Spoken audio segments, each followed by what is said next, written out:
এ আজ যে বেলে চাঁদের কি গ্রহণ মহন লাগবো ফেসবুকে এটার গুতাগুতিলে ঢুকতে পারি না আইলাম সাইবার লাই চাঁদ আগজ একা অন একা কি কিছু তো বুঝলাম না। কিরে চাঁদের গ্রহণ মন চান লাগতো না, চাঁদের গ্রহণ লাগলে বেলে ভূতের তিনি বার হয়। আয় আমরা বাইর দিকে চলে যাই। এরে আর তো খিদে লাগছে, আমি বেশিক্ষণ থাকতাম না, বাইর দিকে চলে যাই। তোরা চা। না না না না কি করছ তুই? চাঁদের গ্রহণ লাগলে ভাতটাত খান যাইতো না। চাঁদের গ্রহণ লাগলে ভাত খাইলে হেড খারাপ হয়ে যাবে, হেডের ভিতরে দানও বান্ধাইব। আরে বেটা দূর বেটা এসব গুজব মুজব ইন বাদ দে, কে কয় বাট্টাত খান যাইতো না, ইন সবাই যে হুদের কথা, এসব ভূতের তুই বাট্টা দিন বেগিন এসে বোকাস। আর খিদে লাগছে ভাই, আমি ভাত খাইম, তোরা থাক আর না আল্লাহ চল।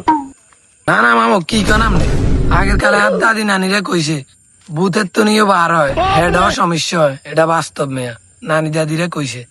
আর না রে মামা, এখানে আসলে কিছুই নেই বুঝতে, এগুলো হচ্ছে প্রাকৃতিক নিয়ম, এটা সবসময় হয়, এটা হচ্ছে দুনিয়ার নিয়ম বুঝতে।